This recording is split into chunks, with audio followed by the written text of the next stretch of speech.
আসসালামু আলাইকুম আমার প্রিয় শিক্ষার্থী, আশা করি তোমরা সকলেই ভালো আছো।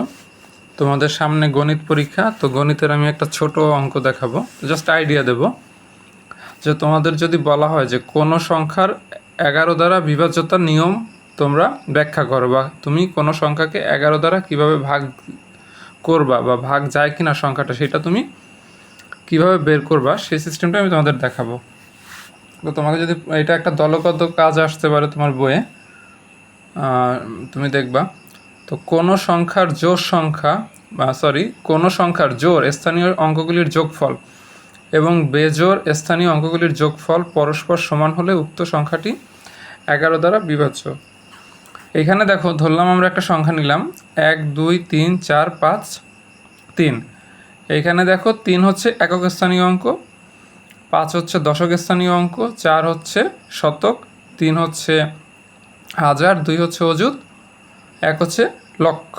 নাকি তোমরা তো এটা জানো কোনটা কোন স্থানীয় অঙ্ক। তো এইখানে তোমাকে প্রশ্নে বলা হয়েছে যে কোনো সংখ্যার জোড় স্থানীয় অঙ্কগুলির যোগফল আর বেজোড় স্থানীয় অঙ্কগুলির যোগফল পরস্পর সমান হলে ওই সংখ্যাটা 11 দ্বারা বিভাজ্য যাবে।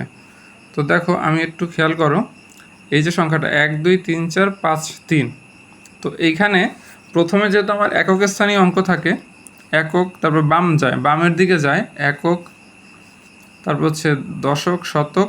তো আমরা যদি বামের দিকে কাউন্ট করি, একক স্থানীয় অঙ্কটা হবে হচ্ছে প্রথম, দশক স্থানীয় অঙ্কটা হচ্ছে 5 বা দ্বিতীয়, শতক স্থানীয় অঙ্কটা হচ্ছে তৃতীয়, এবং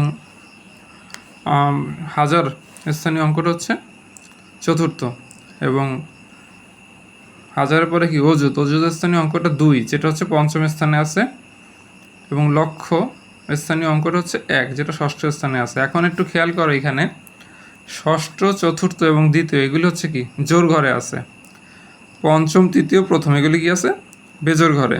তো আমাদের কন্ডিশন হচ্ছে যে জোড় ঘরের স্থানীয় অঙ্কগুলির যোগফল। তাহলে দেখো জোড় ঘরে আছে কি 1 3 5, দেখো এই যে 1 3 5 এর যেটা আছে 1 আছে ষষ্ঠ ঘরে জোড়, 3 আছে চতুর্থ নম্বর ঘরে যেটা হচ্ছে জোড়, 5 আছে দ্বিতীয় ঘরে যেটা জোড়। তো এই তিনটার হচ্ছে কী করলাম, আমি যোগ করলাম, যোগ করলে পাইলাম হচ্ছে 9। এবং আমি বলছি যে বেজোড় স্থানীয় অঙ্কগুলির যোগফল।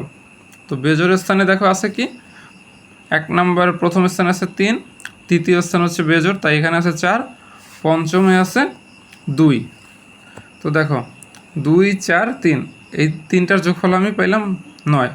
তো দুইটা সংখ্যাই পরস্পর কি সমান। এই কথাটার মানে হচ্ছে এই যে 1,23,453 সংখ্যাটারে 1 দ্বারা বিভাজ্য।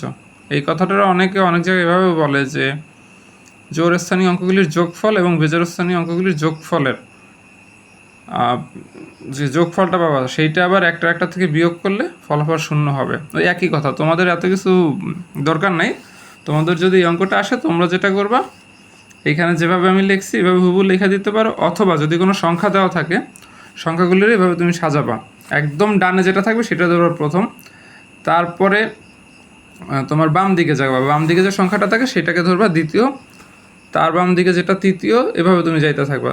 দেখো একদম ডানে আছে 3, এটা হচ্ছে প্রথম, 5 হচ্ছে দ্বিতীয়, 4 হচ্ছে তৃতীয়, 3 হচ্ছে চতুর্থ, 2 হচ্ছে পঞ্চম, 1 হচ্ছে ষষ্ঠ। এইভাবে তুমি জোড় বেজন নির্ণয় করবে। এই যে ছকটা তোমরা প্রয়োজন এরকম ছকাইকা নিতে পারবা, জোড় বেজন নির্ণয় করে তারপরে জোড় সংখ্যার যোগফল এবং বেজোড় সংখ্যার যোগফল যদি সমান হয়, তাইলেই সংখ্যাটা কি 11 দ্বারা বিভাজ্য।